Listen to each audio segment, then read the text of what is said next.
Olá, amigos! Vocês querem ouvir um fato incrível? A estátua mais alta do mundo está agora na Índia Ocidental. Ela tem 182 metros de altura e é 4 vezes mais alta que a Estátua da Liberdade. Ela foi projetada em homenagem a um dos fundadores da Índia, Siddhartha Patel. E a ideia era ajudar a unir o país. Chama-se Estátua da Unidade. E é 4 vezes mais alta que a Estátua da Liberdade e pode ser vista a 65 quilômetros de distância. E a Bíblia nos conta que haverá uma grande imagem nos últimos dias. Fique conosco, vamos falar sobre isso nesta edição de Apocalipse Agora.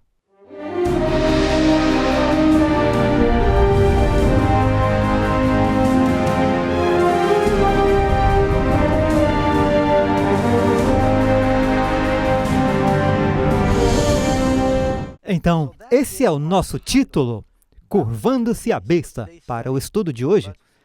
Vamos à Bíblia e, como sempre, achamos que é uma boa ideia olhar para as histórias da Bíblia para entender quais são as teologias e ensinamentos. A história que vamos considerar se encontra no livro de Daniel. E alguns de vocês lembram quando estudamos Daniel capítulo 2, e Daniel estava interpretando o sonho para o rei Nabucodonosor, desta alta imagem que delineava os grandes impérios do mundo, desde o tempo de Daniel até o Senhor retornar e estabelecer seu reino. E ele disse que a cabeça de ouro representava o rei Nabucodonosor. Mas o rei não gostou muito quando Daniel continuou com a interpretação e falou sobre os braços de pedra, e ele disse: "Depois de ti se levantará outro reino." E Nabucodonosor gostou de ser a cabeça de ouro, mas não gostou da ideia de que seu reino não duraria. Então ele começou a pensar, se a Babilônia é simbolizada pela cabeça de ouro, e se eu fizer uma imagem parecida com a que eu vi no meu sonho, só que toda de ouro, talvez eu possa destruir ou confundir a visão para que a Babilônia dure para sempre. Eu não sei, talvez alguns de seus sábios, ou astrólogos, ou feiticeiros lhe deram essa ideia, mas foi isso que ele fez. Ele fez uma estátua enorme nas planícies de Dura, lá em Babilônia, e ele esperava reunir todo o seu império através do culto comum. Porque lá havia todas essas diferentes culturas, religiões, nações. Então ele construiu essa grande imagem de ouro. E a Bíblia nos diz que essa imagem tinha 60 côvados por 6 côvados. E vários estudiosos hebraicos dizem que em dimensões hebraicas, se eles derem a largura e não derem a profundidade será a mesma da largura. O que significa que era 60 por 6 por 6, o que eu acho muito interessante. Então, quando ele deu um comando, ele disse, quando ouvirem o som da música, eles iam desvendar aquela imagem majestosa, e ela brilharia no sol nascente. Todos deveriam se curvar e adorá-la. Mas isso criou um problema para 3 dos hebreus que estavam no gabinete, pois há um mandamento que diz especificamente, não se curvem a imagens de escultura. Isso se chama idolatria. O rei sabia que alguns poderiam resistir. Ele disse, quem não se prostrar e adorar na mesma hora, será lançado no meio de uma fornalha de fogo ardente. A fornalha que eles usaram para fundir a imagem de ouro não estava longe e provavelmente ainda ardia em chamas. Então eles tocaram a música. E aqueles 3 bravos hebreus, Ananias, Misael e Azarias, também conhecidos como Sadraque, Mesaque e Abednego, são as mesmas pessoas. Não se curvaram. Quando o rei soube, alguns conselheiros disseram, tu percebes que algumas pessoas não observam tua lei? Elas não se curvam à imagem que construíste? E o rei disse, traga-os aqui, estão condenados. Quando ele viu que eram os 3 jovens hebreus brilhantes e bonitos, que ele disse no capítulo 1, que eram 10 vezes mais sábios do que os seus sábios, ele não queria executá-los e pensou, eu vou lhes dar outra chance. Talvez eles não ouviram o comando, talvez eles não tenham entendido. A língua dos caldeus é a segunda língua para vocês. Eu vou tocar a música de novo. Veja, o diabo não quer nada mais do que nos comprometer. Ele nos dará algumas chances de nos comprometer. Mas eles deram uma resposta muito corajosa e disseram, não precisa tocar a música novamente, porque entendemos e não vamos nos curvar. E um deles disse, fique sabendo tu, ó rei. Um dos jovens respondeu, não diz qual foi. Não serviremos aos teus deuses, nem adoraremos a estátua de ouro que tu levantaste. Bem, quando o rei ouviu isso, ele quase explodiu. Ele ordenou aos soldados que esquentassem a fornalha, mas não só aquecê-la, mas aquecê-la 7 vezes mais do que jamais havia sido aquecida antes. Então ele pegou os soldados mais fortes do império, e eles os amarraram sem nem tirar suas roupas, apenas os amarraram com um rolo de corda. E ele disse, lancem-nos bem no meio deste grande inferno. Agora, a Bíblia nos diz que a fornalha foi realmente aquecida 7 vezes mais do que deveria ter sido aquecida, porque os soldados correram para jogá-los. Havia 2 soldados. Eles agarraram os braços e as pernas de Sadraque e eles correm e os jogam no fogo. Estava tão quente que matou os soldados que os jogaram. Você imagina estar no segundo grupo de soldados? Nabucodonosor disse, o próximo. E eles, esse era um trabalho difícil. Mas eles obedeceram, rei. Eles correram para jogá-los e caíram no meio da fornalha, mas os soldados morreram no processo. Eu teria ficado desanimado se fosse o terceiro par de soldados que tinha para jogar Misael ou Azarias, mas eles obedeceram ao rei. E eles foram e jogaram Azarias no meio e eles morreram. O interessante é que os egípcios que seguiram os filhos de Israel através do Mar Vermelho, Deus realizou um milagre para libertá-los, mas esse mesmo milagre destruiu o inimigo. A Bíblia diz que os leões não comeram Daniel, eles comeram os acusadores de Daniel. É interessante como Deus às vezes equilibra as coisas durante essas histórias de milagres e juízos. Mas então o rei olhou e diz que os homens foram lançados no meio da fornalha de fogo ardente, eles não caíram perto da borda. E se você quer saber se estava mesmo quente, não é como esses fogos que alguns faquis andam por cima fazendo truques. Esse fogo estava tão quente que matou os soldados que jogavam os homens. Mas depois o rei olhou e disse, não lançamos 3 homens amarrados no meio do fogo? E os conselheiros disseram, é verdade, ó rei.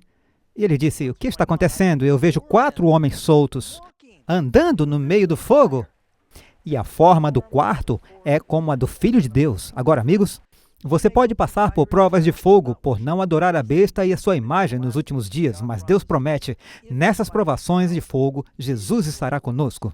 Eu acho que Misael, Azarias e Ananias leram a promessa em Isaías, onde Deus disse, quando passares pelo fogo, eu estarei contigo. E Jesus realmente entrou no fogo com eles e os protegeu.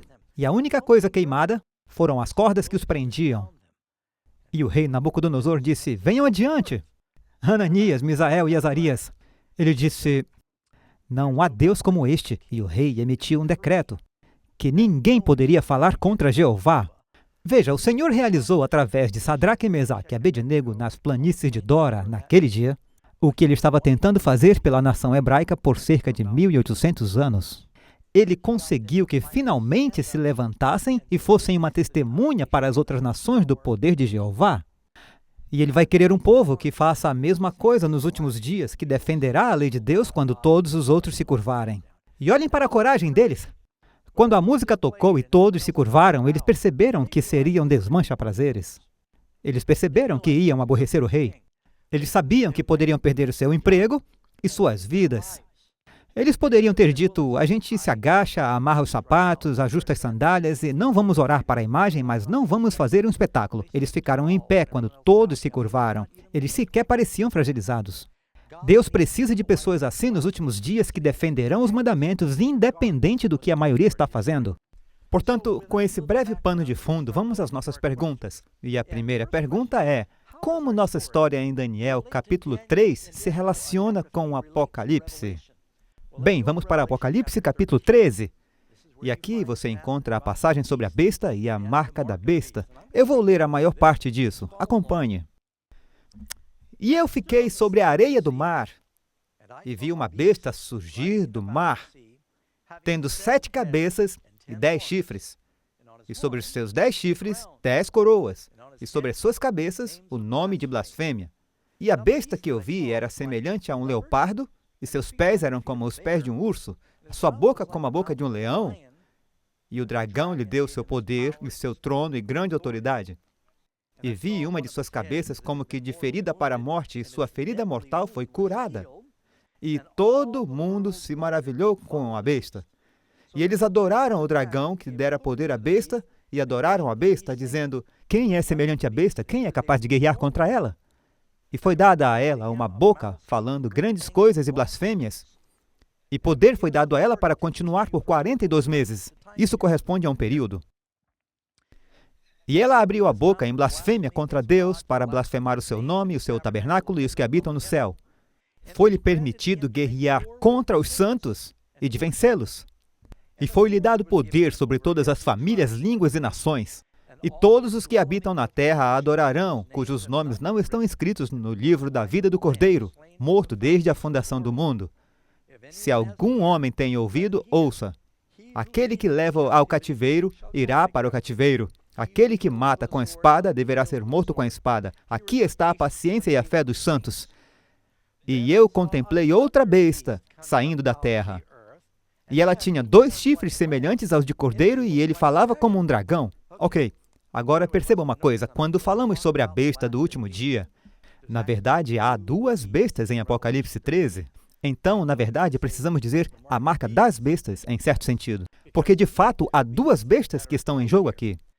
E talvez eu pare por aqui. Eu vou lhes dizer agora o que isso representa. Depois eu volto e passo mais tempo explicando isso. Agora, Paulo diz na Bíblia, eu sou seu inimigo se eu te falar a verdade. Eu vou falar sobre algumas coisas difíceis hoje que podem não ser populares. E quase todos serão impactados de uma forma ou de outra. O Apocalipse, nessas profecias, fala essencialmente sobre as religiões dos últimos dias. Essas profecias, elas tratam de tudo, desde o protestantismo na América, o catolicismo no mundo antigo, até o islamismo. E isso não deveria surpreendê-lo, pois a maior igreja do mundo hoje é a igreja cristã. A maior denominação é a igreja católica romana. A segunda maior é o islamismo. Existem 2,2 bilhões de cristãos no mundo e cerca de 1,7 muçulmanos. E a igreja cristã é amplamente dividida, pelo menos costumava ser, entre a igreja ortodoxa e católica e as igrejas protestantes. Todas essas coisas estão em jogo aqui neste estudo sobre profecias. Eu acredito que as 2 bestas que estão sendo representadas aqui em Apocalipse 13 se referem ao catolicismo romano, com sede em grande parte na Europa, mas depois se espalhou globalmente, e os Estados Unidos, que foi há um tempo o cabeça para os protestantes do mundo. E assim, à medida que avançamos, a propósito, nada do que eu estou dizendo é novidade, eu nem pensei nisso. Em grande parte, esse era o entendimento dos reformadores protestantes. Então, vamos às nossas perguntas e descobrir o que a Bíblia diz. Pergunta número 1. Como nossa história em Daniel 3 se relaciona com o Apocalipse? Tantos quantos não adorassem a imagem da besta fossem mortos. Isso significa que nos últimos dias haverá uma grande estátua a qual todos serão instruídos a adorar? Não, não necessariamente. Lembrem que símbolos são usados no Apocalipse. Mas tudo é uma questão de adoração. Observe outra coisa que está em Gênesis. 2 irmãos, Caim e Abel. Ambos adoravam. Um adorava corretamente, o outro com a adoração feita pelo homem, sua própria ideia. Um adora buscando graça, o outro adora com suas próprias obras. O que está adorando errado, mata ou persegue o que está adorando certo. Esse mesmo cenário se desenrola nos últimos dias. Quais as 3 mensagens angélicas de Apocalipse 14? Se você tem sua Bíblia, vá comigo até Apocalipse 14. E eu vou lhes dizer por que isso é tão importante. Logo depois de Apocalipse 13, quando fala sobre a besta, a marca da besta e o número da besta, não chegamos lá ainda. Indo a Apocalipse 14 de Apocalipse, você notará que ele fala sobre... por exemplo, se você olhar Apocalipse 14, você verá que... aqui nos fala, no verso 14, e olhei, e eis uma nuvem branca, e assentado sobre a nuvem um semelhante ao Filho do Homem, que tinha sobre a sua cabeça uma coroa de ouro. Esse é o quadro da volta de Jesus. Mas antes de Jesus voltar, começando com o verso 6, nos diz que há esses anjos que levam uma mensagem particular para o mundo, chamando as pessoas a retornarem para Deus, a evitar adorar a besta e sua imagem. Então essa é a mensagem que está sendo propagada agora. Precisamos olhar para essas 3 mensagens angélicas que se encontram em Apocalipse 14. A primeira em Apocalipse 14, verso 7.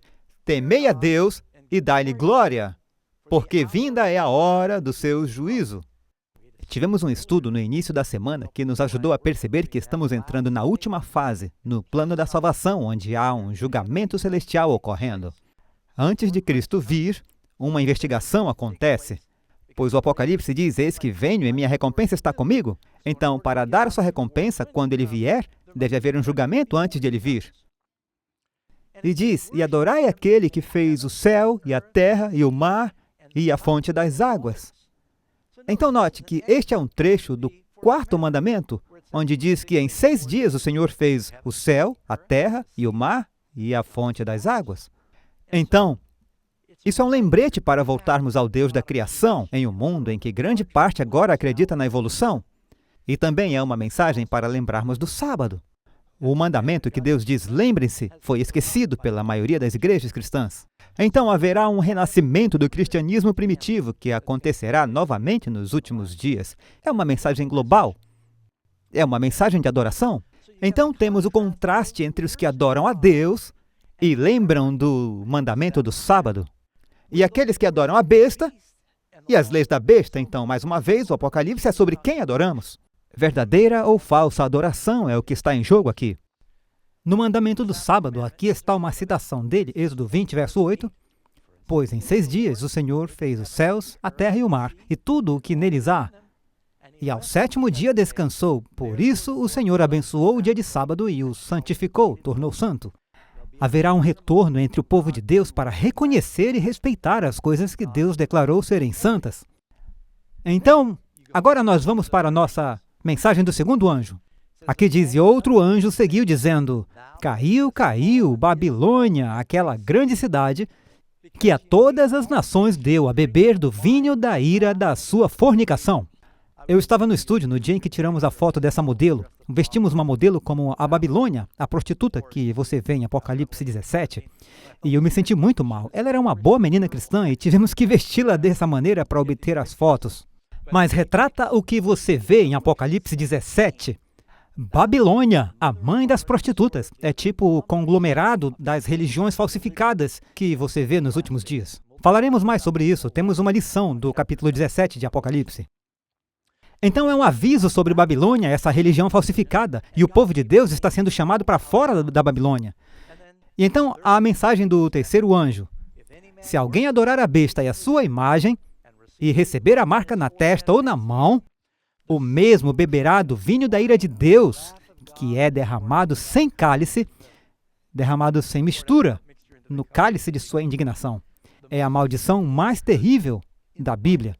Aqui está no capítulo 14, que vem sobre aqueles que adoram a besta e a sua imagem e recebem sua marca. Então precisamos saber o que são essas coisas, amigos, porque Deus está nos dizendo que haverá um grande engano nos últimos dias e tudo vai parecer que a adoração é mesmo para Cristo, mas será uma adoração falsificada. O que acontece imediatamente depois que essas mensagens vão para o mundo? Eis que venho, ele é o Filho do Homem, vindo nas nuvens do céu, é retratado aqui. Então, essas são as mensagens que vão para o mundo pouco antes de Jesus voltar, e a propósito, essas são as mensagens indo para o mundo agora, não apenas através do nosso programa, mas em todo o mundo isso está acontecendo.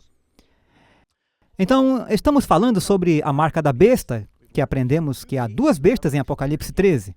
O que é a besta? O que significa? Significa que há alguma monstruosidade rastejando ao redor do mundo nos últimos dias? Se você pesquisar, e eu não recomendo, mas se você digitar o anticristo ou a besta, haverá imagens de monstros e criaturas diabólicas, pessoas possuídas por demônios.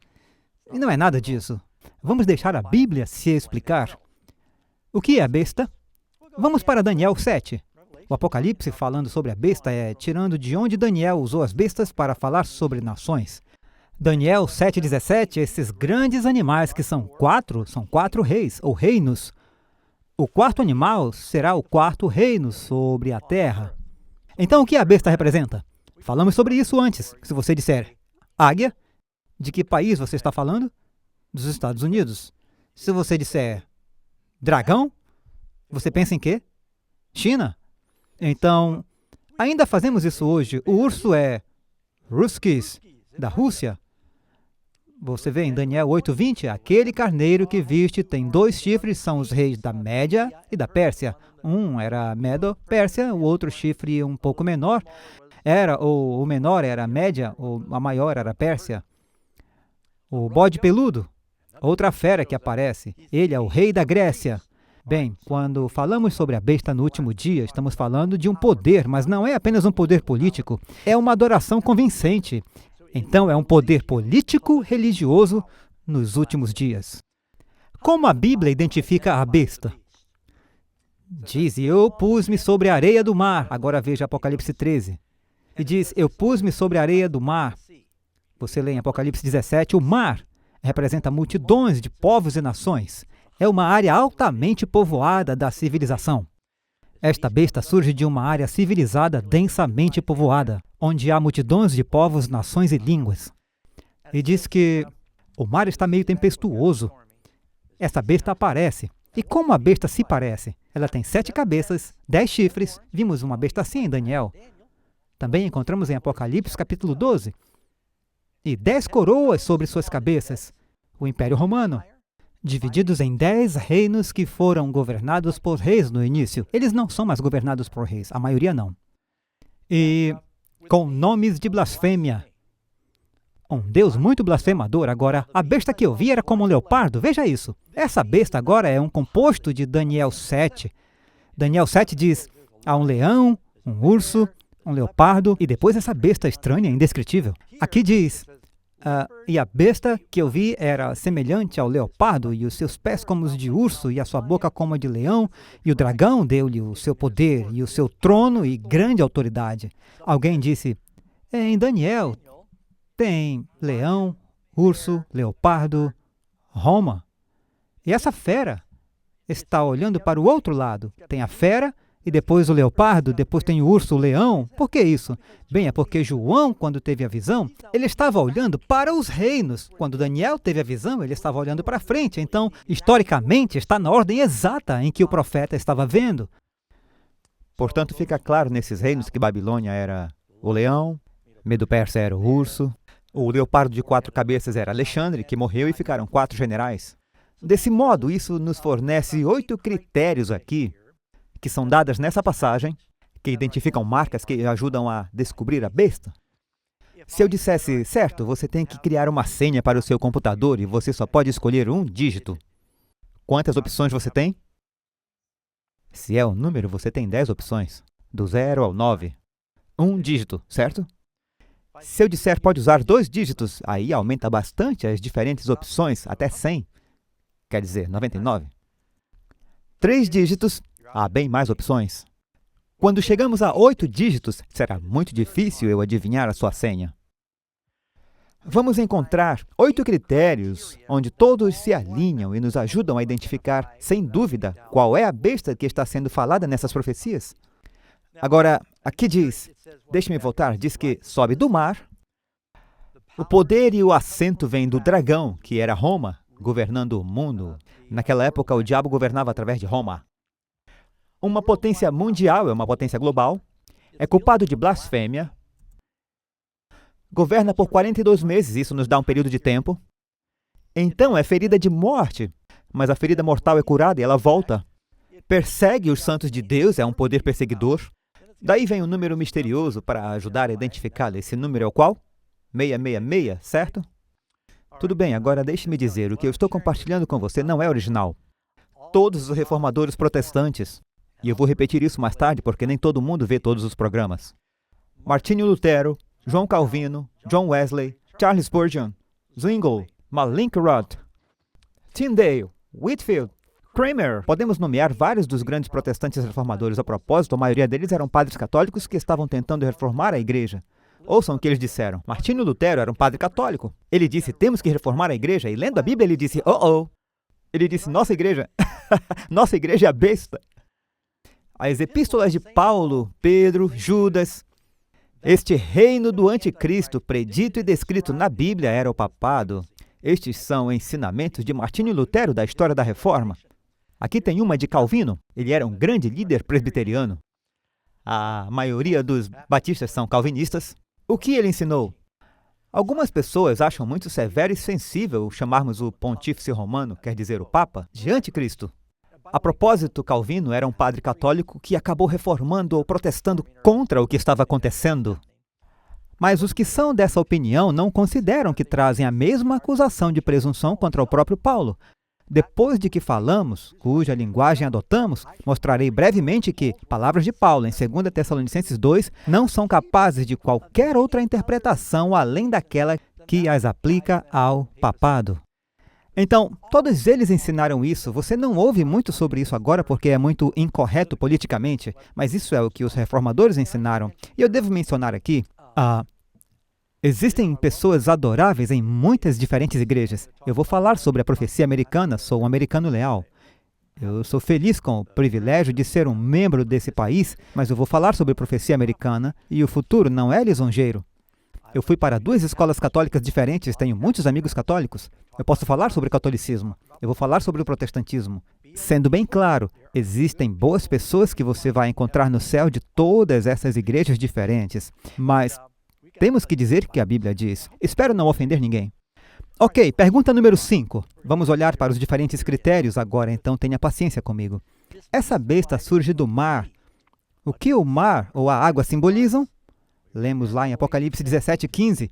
As águas que vistes são povos e multidões e nações e línguas. O anjo nos diz o que o símbolo representa. O papado se levantou do meio de uma área densamente povoada. Sim, o Império Romano era o centro de todas as estradas que levavam a Roma naquela época. E era o centro dessa população e, comparado com a América do Norte e outros países, era muito densamente povoado. Era uma grande civilização. Número 6. Quem dá à besta seu poder na posição? Aqui diz, e o dragão deu-lhe o seu poder e o seu trono e grande poderio. Agora, eu quero que você entenda quem é o dragão aqui. Sabemos que é Satanás, mas ele operou por meio de um reino. Se você olhar no capítulo 12 de Apocalipse, diz, o dragão tenta devorar o filho varão, Jesus, assim que ele nasceu. Mas Deus o arrebatou a seu trono. Que nação o diabo usou para tentar destruir Jesus quando ele era um bebê? Herodes trabalhando pelo poder romano? Então, o que estamos falando é que o diabo trabalhava através de Roma. É aquele que semeia, que dá este assento, essa mesma posição ao papado. Bem, há uma razão pela qual é chamada de Igreja Católica Romana, é porque cresceu aqui mesmo em Roma. Você já se perguntou como a liderança da igreja cristã foi de Jerusalém para Roma? Eles lutaram muitas cruzadas tentando recuperá-la, mas isso nunca funcionou, mas há algo que foi feito muito deliberadamente. O dragão em Apocalipse 12 é o diabo trabalhando através da Roma pagã.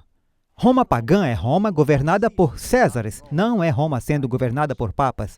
Então diz, o dragão, Roma pagã, dá a ele seu assento, poder e grande autoridade. Isso é exatamente o que aconteceu historicamente. Agora, observe a grande mudança que ocorreu.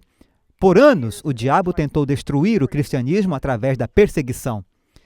E temos, algumas das perseguições mais severas aconteceram durante o tempo de Nero, Diocleciano, muito intensas por 10 anos, de 303 a 313 depois de Cristo.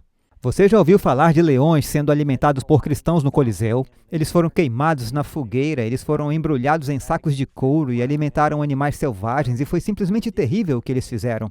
Eles os colocaram nas minas no norte da África, eles trabalhavam até a morte. Você pode visitar algumas dessas minas antigas no norte da África, onde os cristãos estavam sendo punidos por sua religião. E nas paredes das minas eles escreveram, vida, vida, vida, temos vida. Mesmo sendo perseguidos e martirizados, eles tinham vida. Olhando nas catatumbas por toda Roma, era uma religião ilegal. Eles chamavam de religio illicite, a religião proibida. E eram enterrados com a religião. Mas a igreja continuou crescendo. Quanto mais eles tentaram perseguir os cristãos, as pessoas viam esses cristãos no Coliseu morrendo com fé. Eles morriam com coragem, eles morriam cantando. Eles diziam, tem algo aí que a nossa religião não oferece. E a igreja explodiu. Então o diabo pensou, bem, eu vou ter que ir para o plano B. O plano A não está funcionando. Quanto mais eu persigo os cristãos, mais eles crescem. Cerca de 300 anos depois de Cristo, veio um imperador romano chamado Constantino, às vezes conhecido Constantino o Grande. E ele disse, os cristãos não estão realmente prejudicando ninguém. E a sua própria mãe se converteu ao cristianismo. E ele disse, essas são pessoas realmente pacíficas, estamos lutando contra inimigos do lado de fora agora. E precisamos apenas fazer as pazes com eles. E ele basicamente legalizou o cristianismo. Ele estava lutando numa batalha, a Batalha da Ponte Milvia com Maximiano. E ele alegou ter uma visão onde ele viu no céu o sinal da cruz. E ele achava que agora deveria lutar sob a bandeira do cristianismo, porque Roma tinha um panteão inteiro de deuses diferentes. E ele venceu a batalha. E, de repente, o cristianismo, da noite para o dia, se tornou muito popular, porque quando era popular no palácio, todo mundo queria ser cristão. Mas, em vez de ser uma bênção, acabou sendo uma maldição.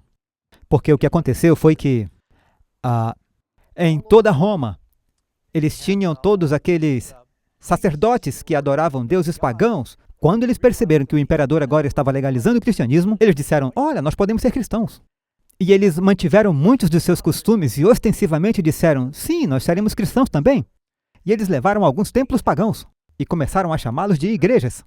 E eles tinham estátuas por toda Roma, de Júpiter, Apolo, Mercúrio e Vênus. E eles disseram, o que faremos com as nossas estátuas? E alguns cristãos começaram a se ajustar. Eles disseram, não precisamos nos irritar com esses pagãos, podemos obter mais pagãos para se juntar à igreja se deixarmos eles renomearem suas estátuas. Assim, eles começaram a chamar seus ídolos, Pedro, Tiago, João, Maria, e eles começaram a rezar para essas estátuas de santos. A Bíblia proíbe isso muito claramente, como vimos na história de hoje. E o que você acaba vendo você acaba como um milkshake, como um junta-panela, um ensopado de cristianismo e paganismo. Então, ao legalizar o cristianismo, o diabo conseguiu fazer mais mal por dentro, porque todo esse comprometimento de repente entrou, não aconteceu da noite para o dia. Aconteceu gradualmente, mas o verdadeiro ponto de virada foi com, pelo menos, a ostensiva conversão de Constantino. Ele sequer foi batizado até o momento da sua morte, mas tudo começou a mudar. Perceba aqui na História Romana de Abbott, página 236, agora é claro, a Bíblia termina em Apocalipse. Então, para ver o cumprimento do Apocalipse, você tem que olhar para a história, certo? Olhando para a história romana aqui, a História Romana de Abbott, página 236, a transferência da residência do imperador para Constantinopla em homenagem a Constantino foi um golpe triste para o prestígio de Roma. A cidade de Roma pensou, estão mudando a capital, o que vai acontecer? Vamos perder nosso prestígio. Mas, naquela época, alguém poderia ter previsto seu rápido declínio, mas o desenvolvimento da igreja e a crescente autoridade ou o poder do bispo de Roma ou o papa deu-lhe um novo sopro de vida e fez dela novamente a capital. Mas agora a capital religiosa do mundo civilizado. Para a secessão dos Césares, veio a sucessão dos pontífices em Roma, os papas. Quando Constantino deixou Roma, ele deu seu assento. Isso é o que a história nos diz. Basicamente, ele diz, veja, eu estou te dando meu palácio, meu lugar, um exército, eu estou saindo da cidade. E acontece essa transferência da Roma pagã para a Roma papal e passou de apenas poder político para poder político-religioso. Essa é uma transição muito clara que se pode ver nos livros de história. Aqui diz, a besta receberá seu poder. Você lembra da besta? Não é um monstro, é um poder político, poder religioso. Recebe sua posição de poder e a autoridade de Roma. Agora, a igreja deixou de ser apenas religião. O que começou a acontecer é que a igreja se tornou uma agência do governo, porque o imperador de Roma, nesse momento, era Justiniano. Ele deu um exército ao Papa para impor a religião, de modo que deixou de ser apenas uma religião livre para ser um poder político e religioso. Quão grande é a influência da besta? E todo o mundo se maravilhou após a besta. Provavelmente um dos papas mais populares é o papa atual que temos, Papa Francisco. Ele viaja muito por todo o mundo e é uma das figuras mais reconhecidas do mundo. Então é um poder global. E deu-se-lhe poder sobre toda a tribo e língua e nação. A palavra católico, na verdade, significa universal. Nada de errado com a palavra católica, mas é que diz que é uma igreja universal, e é sem dúvida, mas é uma das maiores denominações cristãs do mundo. Eles têm apenas 5 níveis de estrutura, mas eles são capazes de gerenciar essa operação internacional. É uma das organizações mais ricas do mundo, porque os imóveis que eles possuem, a Igreja Católica, o Vaticano, na verdade, detém o título desses imóveis. E em todo o mundo, os padres e os jesuítas muitas vezes eram os pioneiros em novas civilizações. Eles tinham o melhor lugar da cidade, no meio da cidade. Se você for pela América do Sul, no meio da cidade, eles têm a praça e a igreja. Eles possuem muitos imóveis, sem mencionar o ouro e a prata, que estão nas estátuas e relíquias ao redor do mundo. É uma organização muito rica. Eles tiveram que pagar muito dinheiro nos últimos anos por causa de ações judiciais, mas você provavelmente já sabe disso. E diz, O que sai da boca da besta? E é aqui que fica um pouco intrigante. E abriu sua boca em blasfêmias contra Deus, para blasfemar o seu nome. Agora, blasfêmia significa que uma pessoa se põe na posição de Deus, reivindicando prerrogativas que pertencem a Deus. A Bíblia define blasfêmia como quando você afirma ter prerrogativas de Deus ou que você deve ser adorado como Deus. 2 Tessalonicenses 2,4, e esse é um verso que faz muita gente pensar bem, eles devem estar reconstruindo o templo de Jerusalém. Diz que, o qual se opõe e se levanta contra tudo que se chama Deus ou se adora, de sorte que se assentará como Deus no templo de Deus, querendo parecer Deus. Eu não sei se você vê essa imagem na tela, esse é o Papa Francisco. Ele é um dos papas mais humildes. Ele não gosta de sentar nesse trono porque, nesse trono, ele está sentado entre dois querubins, que é a posição de Deus de acordo com a Bíblia. Esse propiciatório é onde Deus apareceu ao seu povo entre os dois anjos. Então, portanto, Francisco tentou evitar algumas dessas extravagâncias de outros papas, mas essa é a posição que eles sustentam. Eles afirmam estar sentados sobre a Igreja de Deus. Os judeus responderam dizendo-lhe, eles disseram a Jesus, não te apedrejamos por alguma boa obra, mas pela blasfêmia. Essa é uma definição bíblica de blasfêmia, porque sendo tu homem, te fazes Deus a ti mesmo. Então, quando um homem se coloca em uma posição que realmente pertence a Deus, a Bíblia chama isso de blasfêmia. Agora, essas são algumas citações da própria Igreja Católica. Então, você tem que decidir por você mesmo. Nós mantemos nessa terra o lugar de Deus Todo-Poderoso. Esse é o Papa Léo VIII. Quando um homem diz, ocupamos o lugar de Deus, quando as pessoas vão e se curvam e beijam a mão ou beijam o pé de uma pessoa, isso começa a parecer uma pessoa que está sendo deificada. Eu acho que homem nenhum deva ser tratado como Deus. Jesus disse, eu vim a vocês como quem serve. Jesus disse, se eu lavei os seus pés, vocês devem lavar os pés uns dos outros. Então, os líderes cristãos deveriam realmente estar assumindo posições de humildade, não tentando ser notável e adornado com ouro, pérolas e roupas caras. E os escribas e os fariseus começaram a arrazoar, dizendo, quem é este que diz blasfêmias? Quem pode perdoar pecados senão Deus? Eles estavam certos. De acordo com a Bíblia, somente Deus pode perdoar o pecado. Agora, eles tiveram um problema com Jesus porque eles não respeitavam que ele era Deus. Jesus disse, eu posso perdoar pecado. O Filho do Homem tem poder na terra para perdoar o pecado. Isso está em Marcos capítulo 2. Então, um dos critérios diz que o poder da besta falaria blasfêmia. E reivindicar a prerrogativa de poder perdoar pecados também. Vamos descobrir se isso é verdade. Isso é do livro Dignidades e Deveres do Sacerdote, volume 12, página 27. O próprio Deus é obrigado a obedecer ao julgamento de seus sacerdotes e a perdoar ou não perdoar, conforme eles, os sacerdotes, recusam ou absorvem. A sentença do padre prossegue, ela vai primeiro, e Deus deve endossá-la, subscrevê-la, basicamente dizendo, o padre decide quem é perdoado e Deus tem que concordar com o padre. Isso é blasfêmia de acordo com a Bíblia, quando um homem diz, eu tenho o poder de perdoar pecados. Somente Deus pode perdoar pecado. Por quanto tempo essa primeira besta regerá? Nos dá um período de tempo aqui. E deu-se-lhe poder para agir por 42 meses. Agora, aprendemos em um estudo anterior que em profecia um dia equivale a um ano.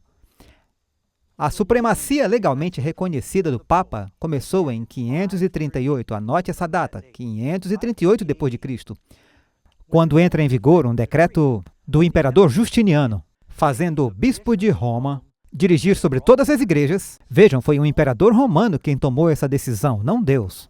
Um imperador romano disse, eu quero a autoridade da igreja um pouco mais perto, assim minha mão estará lá. Eu não quero nenhum concílio em Jerusalém, nem em Alexandria. Eu vou mudar a sede para cá, eu vou nomear.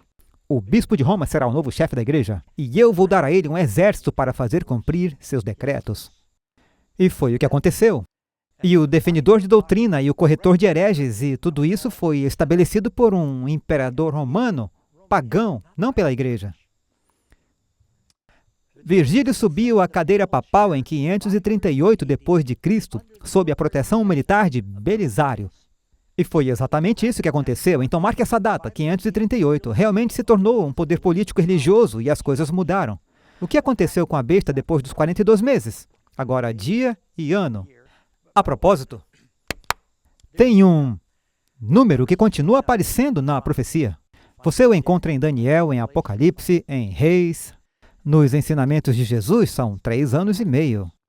A razão é que 7 é um número perfeito para Deus. Metade de 7 anos é 3 anos e meio.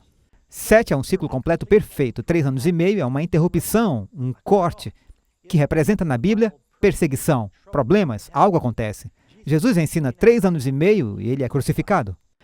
Há 3 anos e meio do tempo de Eliseu, e então nos diz que fogo desceu do céu de Deus nesse período de tempo. Os discípulos pregaram por 3 anos e meio. O primeiro mártir, Estevão, é apedrejado. E nos diz que você tem esse período de tempo e algo acontece. Geralmente há um tipo de tribulação, alguma grande mudança de poder que acontece depois dos 3 anos e meio. 3 anos e meio é um tempo, que é um ano. Tempos, isso é 2, 2 e 1. 2 significa um casal ou um par. E meio, 3 anos e meio, é tempo, tempos e metade. Essa frase é usada em Daniel. 42 meses, 1.260 dias usa o mesmo período de tempo. A propósito, o mês judaico tinha 30 dias. 42 meses é 1.260 dias. Você pode fazer isso na sua calculadora rapidinho. Então, o que acontece? 1.260 dias ou 1.260 anos? Um dia na profecia é o quê? É um ano. E vi uma das suas cabeças como ferida de morte, e a sua chaga mortal foi curada, e toda a terra se maravilhou após a besta. Então, nos diz que, depois do ponto de partida, 1.260 anos, e receberia o que parecia uma ferida mortal. Aqui você tem 42 meses, 1.260 anos. Eu designei cada dia por um ano. Ezequiel 4:6. De modo que se chega a 1798 se você começar em 538. E o que acontece em 1798? A mesma coisa que Deus previu. Eu tenho certeza que vocês já ouviram o nome de Napoleão. Ele fez coisas que ninguém ousou fazer. Na verdade, o ateísmo nasceu na França. E diz que em 1798, ele, Berthier, fez sua entrada em Roma. Usaram o assassinato de um francês em Roma como desculpa. Ele aboliu o governo papal. Pela primeira vez em 1260 anos, eles perderam a sua autoridade. E ele estabeleceu um governo secular. Vejam, até aquele ponto, cada rei e líder na Europa não fazia nada sem a autoridade nem apoio da igreja. Já jogou xadrez? Quais peças estão ao lado do rei e da rainha? Os bispos. Porque assim era na Europa. Eles não podiam fazer nada sem o endosso, porque se o Papa dissesse, eu não apoio esse decreto, sabe por que a igreja na Inglaterra se separou das igrejas romanas? Porque o Papa não aprovaria o divórcio de Henrique VIII. Então ele se separou e formaram a igreja na Inglaterra. Falando nisso, eles se reuniram recentemente, e eu acho que esse é outro marco profético sobre o qual falaremos mais tarde. Mas, até aquele ponto, os reis não podiam fazer qualquer coisa sem o apoio da igreja. Até que um general de Napoleão basicamente deu-lhes uma ferida mortal. Aquele que leva ao cativeiro deve ir em cativeiro. Aquele que mata com a espada deve ser morto à espada. E eles levaram cativo aquele papa, eles o levaram para Valência e ele morreu em cativeiro. Eles perderam toda a influência política com os impérios da Europa durante aquele tempo, até pouco tempo antes da Primeira Guerra Mundial, ou sua conclusão. Aqui diz, a questão romana, nessa noite, virou coisa do passado. O Vaticano estava em paz com a Itália, e essa é a crônica de São Francisco, em 11 de fevereiro de 1929. Na afixação de autógrafos aos documentos memoráveis curando a ferida. Portanto, houve uma cura da ferida politicamente em 1929, mas agora ainda existe uma grande ferida. O Papa Francisco fala muitas vezes sobre a ferida de Cristo na divisão entre os protestantes e as igrejas católicas ortodoxas. E sabe o que está acontecendo agora? Francisco, mais do que qualquer outro papa, está comprometido em curar essa ferida e reunindo com as igrejas protestantes para que possamos compartilhar a comunhão. E isso é algo predito na profecia. Ele usa a própria linguagem, curando a ferida, curando a ferida. Essa é a linguagem da Bíblia. E a sua chaga mortal foi curada, e toda a terra se maravilhou. Nós lemos em Apocalipse 13, verso 3. O papado ganhou em todo o mundo influência, prestígio e proeminência. Em 2015, quando o Papa veio aos Estados Unidos, ele foi a todos os lugares onde tivemos a capital do nosso governo. Nova York é onde era a nossa primeira capital, Filadélfia, Washington, D.C. Ele foi às Nações Unidas, ele se dirigiu à sessão conjunta do Congresso, Isso começou em uma época em que aqui era um país protestante. As coisas realmente mudaram. Antigamente havia apenas protestantes no Supremo Tribunal. Agora não há protestantes na Suprema Corte. As coisas realmente mudaram. E a partir dessa transmissão, parece que elegemos um presidente católico. Eu acho que estamos entrando em tempos muito interessantes e emocionantes profeticamente, amigos. Assim, a besta é um governo ou um poder religioso? Bem, nos diz que é um poder político, assim como o poder religioso, e fizesse com que fossem mortos todos os que não adorassem a imagem da besta. Bem, é um poder religioso e um poder político. Você sabe que o menor país do mundo é o Vaticano? Eu falarei mais sobre isso, talvez na próxima apresentação. Tem apenas cerca de 1.000 pessoas, 109 acres, e ainda tem embaixadores que vão ao redor do mundo e eles deixam o Papa falar às Nações Unidas. Eles não vão deixar o Pastor Doug falar às Nações Unidas. E por que ele? Porque ele é um líder político? É apenas algo para lembrar. O que a besta faz aos santos? E foi-lhe permitido fazer guerra aos santos e vencê-los? Se enquadram nesse critério? E estavam perseguindo o poder durante 1260 anos. Sim, eles estavam. E, sabe, eu respeito o Papa João Paulo II, ele saiu, admitiu isso, antes do jubileu de 2000. Ele disse, nós precisamos nos desculpar pelos pecados da Inquisição e todo o sangue que foi derramado. Sua redação foi muito cautelosa, mas ele não fez uma declaração. E foi-lhe permitido fazer a guerra aos santos e vencê-los. Durante a Idade das Trevas, de 538 a 1798, mais sangue foi derramado em nome de Deus do que em qualquer outro momento da história. Eles estimam algo entre 30 e 50 milhões de pessoas morreram, cristãos, judeus, por causa da Inquisição e das perseguições da Igreja. O historiador britânico Edward Leake escreveu que a Igreja de Roma derramou mais sangue inocente. A propósito, isso está na história da ascensão do espírito do racionalismo na Europa. Que a Igreja de Roma derramou mais sangue inocente do que qualquer outra instituição que já existiu entre a humanidade é inquestionável por qualquer protestante que tenha algum conhecimento competente de história. Karen e eu estivemos na Espanha alguns anos atrás. E eu acho que estávamos em Toledo, eu esqueci uma das cidades. E nós fomos ver as lojas de curiosidades e o vendedor disse, você quer ver uma câmara de tortura? E eles tinham um letreiro escrito, venha ver uma câmara de tortura. Você quer ver uma câmara de tortura? E nós percorremos aquele corredor por uma masmorra. E embaixo das igrejas eles te mostram salas onde eles continuaram a Inquisição por toda a Europa. Eles têm câmaras e você pode pagar para vê-las. E eles têm instrumentos de tortura e... você estremece só de pensar no que as pessoas passaram naquela época. Foi horrível. Mas eles assumem livremente. Qual é o número misterioso que identifica a besta? Seu número é 666. Agora, 666 é um número interessante matematicamente. Mas você pode ler porque é o número de um homem. É o número de seu nome ou seu título. É o que está nos dizendo. Sabe, eu me lembro que eu dirigi pela estrada e eu tirei uma foto de alguém que tinha na placa do carro 666. E as pessoas, o que isso significa? Eu estava saindo da loja um dia e eu não sei o preço, era $6,66. Eu disse, veja isso. Ela fez, veja isso. Eu disse, você sabe o que significa? Ela disse, não, mas isso não é bom. Isso é tudo que as pessoas sabem. E se alguém que você conhece vai para um evento público e eles recebem o ingresso 666, eles perguntam se eles podem ter outro número, porque eles acham que é um número ruim. O número em si é apenas um sequencial numérico, mas é um número que revela uma identidade. Me acompanhe. Veja o título, que é mantido pelo Papa. Esse é, na verdade, um livro escrito por João Paulo II. E tudo o que você precisa fazer é ir para a página 3. Confrontando com o Papa, deve-se fazer uma escolha. O líder da Igreja Católica é definido pela fé, como o vigário de Jesus Cristo, que significa um representante, e é aceito como tal pelos crentes. Ele é o representante de Jesus e é aceito como tal. Bem, Jesus disse que o representante é o Espírito Santo.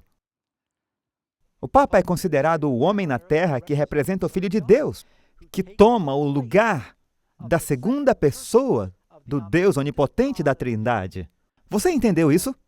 Se você não percebeu na primeira vez em que eu fiz a citação, onde o Papa diz, ocupamos o lugar de Deus na terra, ele diz isso no livro. Nós ocupamos o lugar da segunda pessoa da divindade, Jesus Cristo, na terra. E isso é bem ousado. Agora, esse título é, por curiosidade, Filii Dei. Esse é o título oficial latino que significa vigário do Filho de Deus. Na Revista Católica, nosso visitante de domingo, 18 de abril de 1915, algumas pessoas dizem, essa revista não existe, eu tenho um microfilme dela. Quais são as letras na coroa do Papa e o que significam?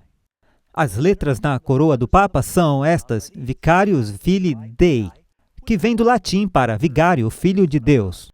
Há vários documentos, na verdade, dizendo que esse é o título oficial do Papa. Agora, acima da cabeça do sumo sacerdote, na Bíblia, ele tinha uma placa dourada, e nela está escrito, Santidade ao Senhor. É como era chamada. Mas muitos dos papas, eles tinham muitas mitras papais. Diferentes reinos deram de presente coroas e mitras aos papas. Vários deles costumavam ter uma plaquinha com o título. Mas alguém adicionou o que o título significa e eles começaram a usá-los. Se você não viu o Papa Francisco usar essa coroa. Aqui está o que esse título diz. Vicarius Filii Dei. Agora, você lembra dos seus dias na escola que os algarismos romanos são iguais aos números? E V é 5, I é 1 e assim por diante. E quando você adiciona o M, vira 1000. Você soma os algarismos romanos. A propósito, você quer ouvir um fato incrível sobre algarismos romanos? Os primeiros 6 algarismos romanos, quando você os soma, dá 666. Eu achei isso interessante. V é 5, I é 1, C, século, 100. Você soma, Vicarius dá 112, Filii dá 53, Dei dá 501. E voa lá! Você soma todos eles que dá 666. Diz que é o número da mão de um homem. Ao longo do Apocalipse, o número 7 representa perfeição ou completude. O número 6 representa imperfeição. Foi a base para o sistema babilônico de cálculo. Um triplo 6, portanto, simboliza a tríplice união do erro, a união do dragão, da besta e do falso profeta. Além disso, tenha em mente, o homem foi feito no 6º dia. Deus fez o 7º dia para ser um dia para Deus, para o homem adorar a Deus. 666 é a religião feita pelo homem, a adoração do homem, a religião feita pelo homem. Bem no início da Bíblia, Deus diz o 7º dia, o 7º dia, o 7º dia. Está falando sobre a religião baseada em Deus, adorando o Criador, o qual Ele fez para lembrarmos que Ele é o Criador. Então temos o contraste de duas formas diferentes de adoração que estão surgindo aqui nos últimos dias. Pergunta 14. Quem vai cantar os louvores de Deus no céu? A Bíblia nos diz, e vi como mar de vidro misturado com fogo, e também os que saíram vitoriosos da besta e da sua imagem, e do seu sinal e do número do seu nome. Podemos obter uma vitória sobre tudo isso, que estavam juntos ao mar de vidro e tinham as harpas de Deus. E a Bíblia nos diz que estaremos cantando seus louvores. Não precisamos nos preocupar com o que acontecerá nos últimos dias se nossa fé estiver enraizada em Cristo, mas as pessoas precisam ser avisadas. Está tudo se desenrolando bem debaixo de nossos narizes agora mesmo. O diabo tem a maioria do mundo procurando uma falsa besta e a marca da besta. Eles estão esperando algum monstro, um computador, algum chip ser plantado sob a testa ou a mão. E elas têm todas essas falsas ideias. Todas estão olhando para esse lado. E ele está vindo por trás, enquanto eles estão lá. As pessoas precisam saber qual é o verdadeiro problema, quem você adora. E eu oro para que você tome a sua decisão de seguir Jesus. Não importa o quão difícil possa ser. Agora, amigos, talvez você tenha ouvido coisas difíceis nessa apresentação. Eu sei que temos muitos amigos católicos assistindo e protestantes, e você diz, uau, isso é forte. Por favor, apenas examine as evidências, eu só lhe falei uma parte. Então apenas ore para que o Espírito de Deus o guie. Eu quero orar por você agora. Pai do céu, estamos gratos que o Senhor nos ama. E o Senhor nos deu a sua palavra para ajudar a saber o que está por vir. E, Senhor, ficamos maravilhados ao ver o quão dramaticamente essas profecias foram cumpridas. Eu oro para que em nossas vidas todos nós estejamos determinados a segui-lo, adorá-lo primeiro, para não nos envolvermos na idolatria global que acontecerá nos últimos dias. Na verdade, já está acontecendo agora. E que a tua palavra e os ensinamentos de Cristo sejam prioridade em nossas vidas. Abençoe cada pessoa. Eu oro para que possamos experimentar tua salvação e alegria, não nos preocupando com os últimos dias, porque se temos Jesus, temos o príncipe da paz e é uma paz que excede o entendimento. Abençoa cada pessoa com essa experiência. Agradecemos e oramos em nome de Cristo. Amém.